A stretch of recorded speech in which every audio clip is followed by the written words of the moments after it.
So in this episode of this little podcast that I started, I wanted to cover up on the actual training style of working out and the importance of the science-based lifting portion of it, and actually knowing what you're doing in the gym and how it kind of creates this like progress for you that's better than the actual typical, quote unquote gym bro style of lifting. And who I have with me here is a close friend of mine that's also been lifting for 3 years. 3 years. Yeah, 3 years consistently. And just wanted to have like his own input on how he first started working out in the beginning and how over time it's changed drastically, and it has shown a significant amount of change since then for him. So obviously when you first started, everyone just wants to go in there and just lift the weight. Would you say that's how you were in the beginning, and just trying to push the most weight you can just to, make yourself feel good, and also in your head compete with the people around you to show that you can lift just as much as they can? That's a good question. So when I first started lifting, it was back in 2021, and obviously prior to that I've lifted weights before, but I never really got into what you call lifting consistently. And I started back up in 2021, actually with my ex-girlfriend. So I definitely had an ego when going in there, and I wanted to lift as much weight as possible.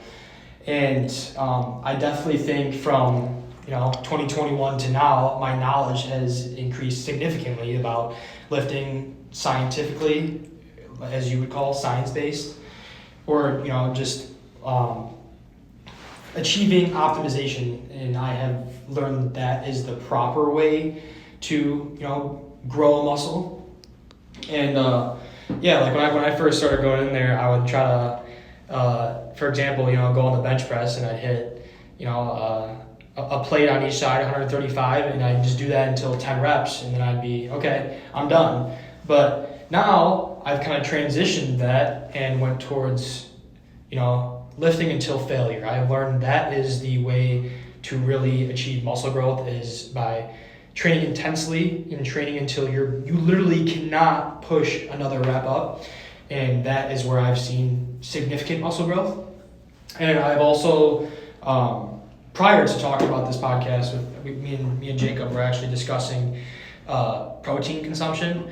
And from my take on it and what I've seen a lot of different numbers, but basically you want to consume 1 gram of protein per body weight that you have.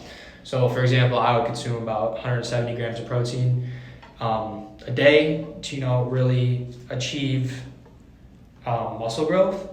And obviously if I consume, let's say 80 grams, I will not be able to achieve muscle growth faster than consuming a lot of protein, if that makes sense.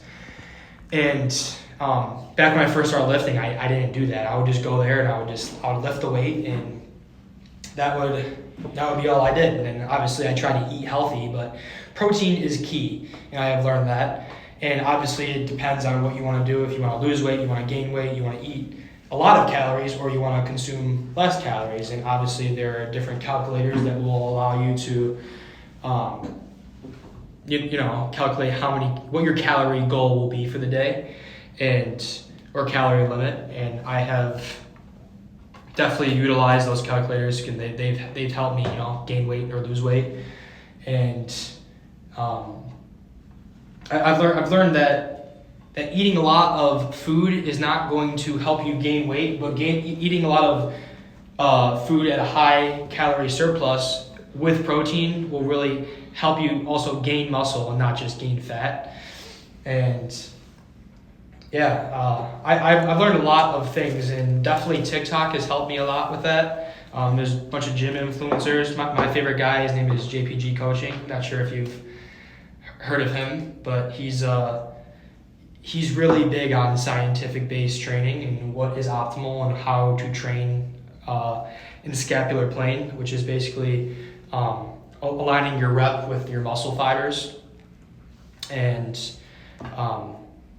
yeah, I don't know what your take is on scientific-based training and what you usually do, but how has your knowledge changed from when you first started lifting?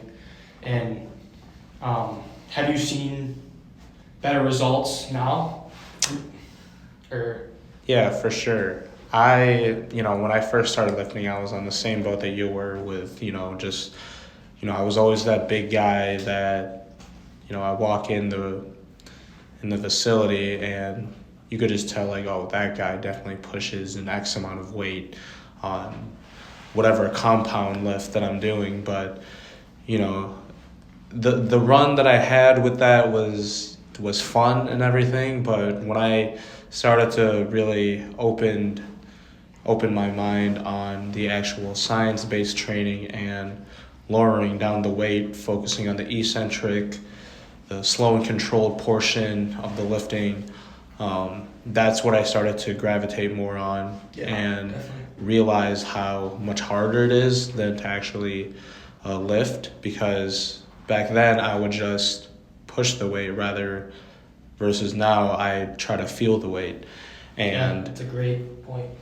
And if I were to put it in perspective, if I'm, chest pressing the dumbbells for hundreds for 10, back then when I would, just push the weight, now I can also push the same amount of weight, but it would essentially be only for 3 to 4 reps. Yeah. But I've learned that it took me a while to actually set my ego aside in terms of me and my size and only lifting half or like 3/4 of what people were lifting. Mm-hmm. But I started to understand that these people that are pushing more weight than me are pushing it the same way on how I used to, but when I actually started to focus more on the slow eccentric portion and the slow and controlled part of lifting is when I started seeing the best growth and development for my body physically. Yeah. And beforehand, I had before and afters of when I started to lift science-based, and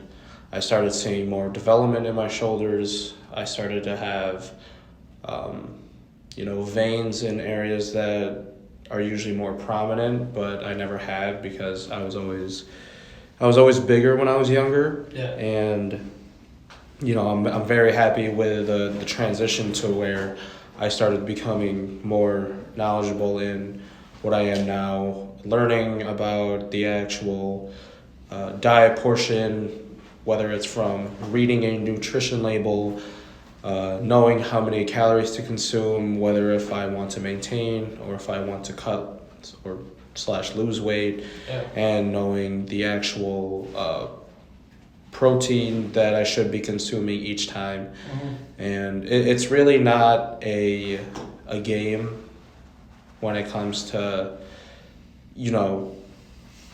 trying to look the best you can, because it's really on your pace. And what's also big when you're trying to reach for your goals is understanding the patience. Yeah. It's all a waiting game. Yeah, and especially with lifting, I think patience is huge. And I just want to touch on something before we have to go, because I know there's a time limit on this. But when you were talking about big weight, I understand when you want to push big weight, like that's your way of feeling like you're about to get big. But it's really hard to put that aside because there's a huge risk of injury when you're pushing big weight like that. And when you're really, shredding off that weight and and lifting about half of that is really reducing your risk of injury. And that's you know, the big point. I agree.